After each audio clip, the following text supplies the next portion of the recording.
Deslumbrante, exuberante, imponente, linda. Esses são alguns adjetivos que a definem.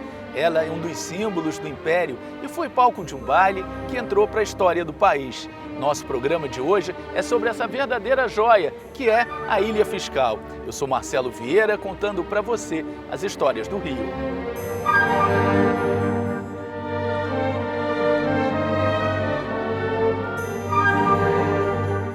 Teria cartão de visita melhor que esse? Para Dom Pedro II, com certeza não.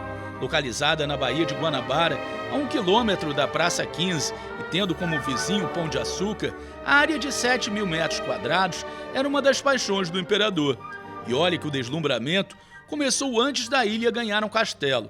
Na época, esse pequeno paraíso era usado como depósito de material de construção do primeiro porto do Rio, na Praça 15. Logo, ganhou uma utilidade maior. Sediar um posto alfandegário, mas o primeiro projeto para o novo prédio decepcionou o imperador. Quando foi mostrado em uma oportunidade para o imperador fez uma sugestão de que a localização da ilha era bonita demais, era uma localização privilegiada demais para um prédio tão simples, tão funcional. Sugeriu um prédio que tivesse um pouco mais de pompa, um pouco mais de beleza. Como ele via baleias, cachalotes, golfinhos, águas limpíssimas e não tinha um prédio no caminho, ele decidiu que gostaria de ter aqui uma caixinha de jóias. Adolfo José Del Vecchio, engenheiro-diretor de obras do Ministério da Fazenda, ganhou a chance de criar a joia que faltava no lindo estojo. E aí caprichou. Depois de 7 anos de construção, estava pronto esse lindo castelo, inspirado nas construções medievais do sul da França. Os vitrais coloridos, como os de Dom Pedro II e Princesa Isabel, foram trazidos da Inglaterra. O piso dessa sala é o único que permanece original. Ele foi feito com madeiras de 16 árvores da Mata Atlântica brasileira.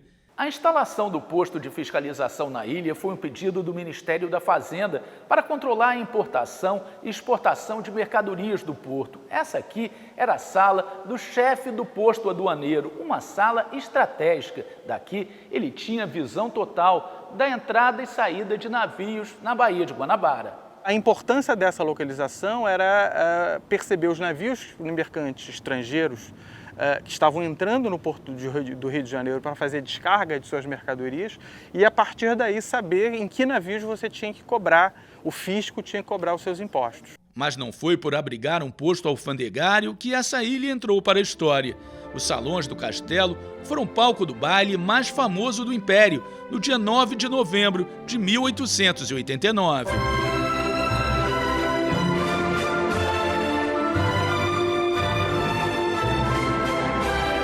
Foram duas alas, 2 grandes salões usados para o baile e as bandas de músicas ficaram do lado de fora, tocando alternadamente valsas, polcas. E os rapazes convidavam as moças, entravam, dançavam e tinham que voltar para o lado de fora para dar lugar para os outros casais. Muita gente foi para o Cais Faru, na Praça 15, para ver a chegada das carruagens, dos convidados, dos militares fantasiados com aquelas roupas faustosas e tal. Mas era isso, a curiosidade popular pela chegada de quem representava o regime. Muito luxo e ostentação para receber a delegação chilena e também comemorar as bodas de prata da Princesa Isabel e do Conde D. O Baile do Império foi um baile dado pelo presidente do Conselho de Ministros, do Visconde de Ouro Preto, para oficializar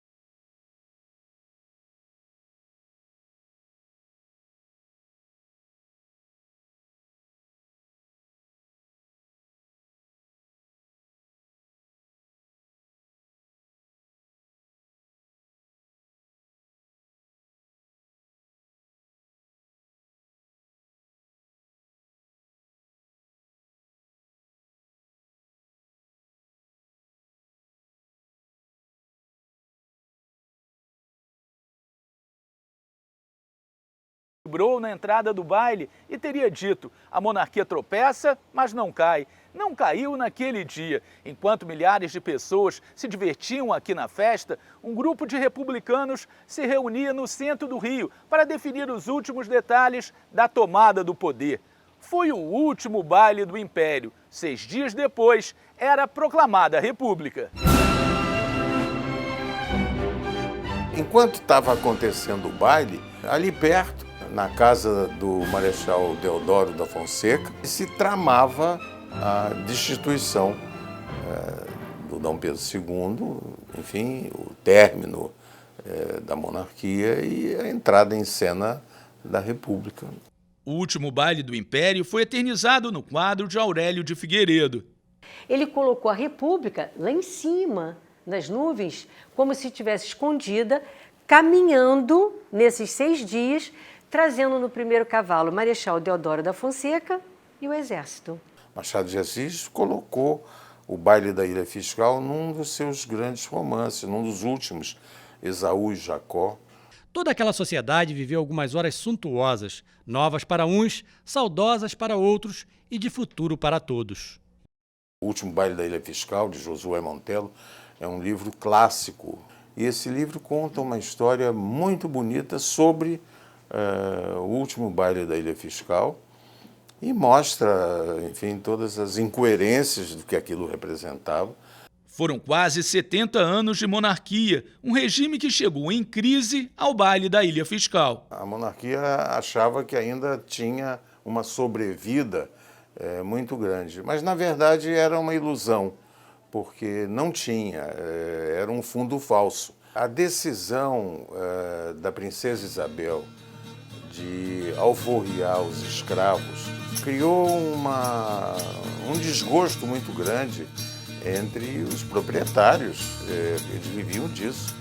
Havia um movimento muito contra, que era prestigiado pelos militares. Os militares também não gostavam da monarquia e queriam instaurar a república. E havia personalidades da vida brasileira, como Rui Barbosa, que lutavam bravamente, inclusive pela imprensa, para que mudasse o regime.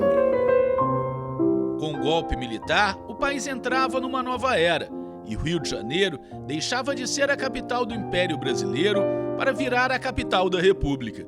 Várias crises ocorreram no novo regime, que se mantém até os dias atuais. A Ilha Fiscal, sob a administração da Marinha, é agora um local aberto à visitação. O certo é que o prédio de estilo neogótico, que se destaca na paisagem da Baía de Guanabara, seria apenas mais uma obra-prima arquitetônica, não tivesse sido um dia palco do baile mais famoso da história do Brasil.